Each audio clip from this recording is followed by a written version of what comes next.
Hey guys, my name's Matty and I am stylized. Welcome back to the channel and thanks for chipping in to check out what I have to say about Cyberpunk 2077 as a live service game. If you enjoy the content, please drop a like and subscribe to the channel. So, a live service, Matty? You're insane, mate. Well, before you go ahead and burn me in the comments while trying to scratch my eyes out through the screen, just give me a chance to try and convince you.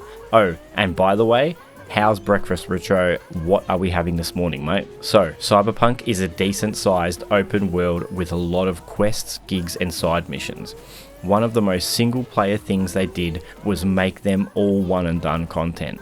The first thing they could do to cater for a live service style game is make them all replayable. Now, the next thing they need to do to make this work is a reason to play the content. That would be loot. This game already has a ton, not to mention the fact that there are random rolls for these already. Different guns have different perks and they come with different stats on them each time you re-roll them. The thing that we love about live service games is that they make us grind or farm for loot for hours to get that perfect roll. We usually do this by running content such as cyber psycho hunts and completing things like gigs. Yes, this content would have to be altered by making tiers of difficulties or levels of psychoness to drop higher and lower rarities of loot. But I'm sure it could be done and I'd really be enjoying that if they did. Hell, they could even make the story missions replayable and increase the difficulty and even add more enemies and mechanics to all of the fights. Guys, this all plays into the co-op element that was data mined a few weeks ago called heists, just like in GTA V. If they make heists, these could be designed around being in a squad, all kinds of classes having different roles to play within the heist, which in turn would drop different loot specific to your class. Dude, you could storm buildings as Max Tack or your own character and assisting Max Tack to take down badass fixers or cyber psychos of all different kinds. I just feel like the possibilities are endless. Another thing to feed into the live service model would obviously be the addition of new clothing, items and weapons. They could introduce seasons just like COD, Rocket League and Destiny etc. have done so far. Seasons could even be themed around Corpo, Nomad and Street Kid, and all the clothing and weapons would be styled to those life paths, and maybe that would change every couple of months, so you could play or not play for a little bit depending on what kind of gear you wanted or whether you just wanted to play and get everything. Then obviously on top of that you could have Christmas or holiday themes throughout the year. There's a lot of different things that happen throughout the year in all different countries that are very popular, and they could tailor maps and weapons and stuff to cater for those events. I'm sure the Mad Queen could come up with truckloads of ideas based on the lore. There's like 30 odd books based on it for Johnny's sake. So there's plenty of stuff they can pull from all the stuff that Mike Pondsmith has already written. The thing that would really have helped keep you going and playing this game would have been things like the mini games, things like racing, shooting comps, hacking comps, and even a big missed opportunity in this game, parkour.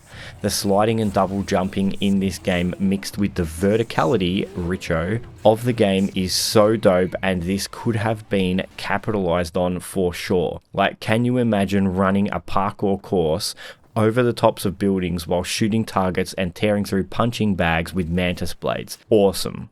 All of these things would be great activities to earn all kinds of consumables, cyberware, clothing and weapons. Imagine being able to do races that up your ride street cred, and that opened up the ability to customize your car and personalize it with dope wheels and paint schemes and all different kinds of stuff. Guys, I really do feel like all the bones are there within this world to make something that we can literally play for years. Obviously, a lot of work would have to be done with the code to make driving and AI better for all these kinds of modes, but all that is possible and things that they are possibly already tweaking. The other problem is a pricing structure and monetization, but with Destiny at least, you pay for expansions which add more areas, weapons and maps. Then if you want to, you can pay for a season pass that gives you access to even more content. Content is always an issue in these live service models, but as if they can't learn from everyone else and eventually come up with something decent. As long as they don't screw up how they monetize the game, then it will be fine. I mean, I just want to play this game more and more all the time because it looks and feels amazing to play on PC. And I know for sure that PS5 plays pretty good and is definitely very playable, and I know that Richo wants to keep playing it more and more all the time. He's not having a drama. So can you imagine how awesome the PS5 version is going to be later in the year when they drop that patch? As I said, there is so much opportunity for replayability and a great gameplay loop. That's why I think that this game could be really great as a live service game. The question is, did I convince you? If I did, what would you be most excited about for a live service version of Cyberpunk 2077? If I didn't, why not? Give it to me. Why shouldn't they? Hey, look, if you enjoyed this, maybe check out my other video about my thoughts on Team Deathmatch and how that could be awesome too. But before that, please subscribe. I hope you enjoyed this format. I don't know if you missed my head or not, but I don't think a lot of people would have, and I certainly don't miss having to film my face, that's for sure. Thanks, and I'll see you in the next one. Ciao.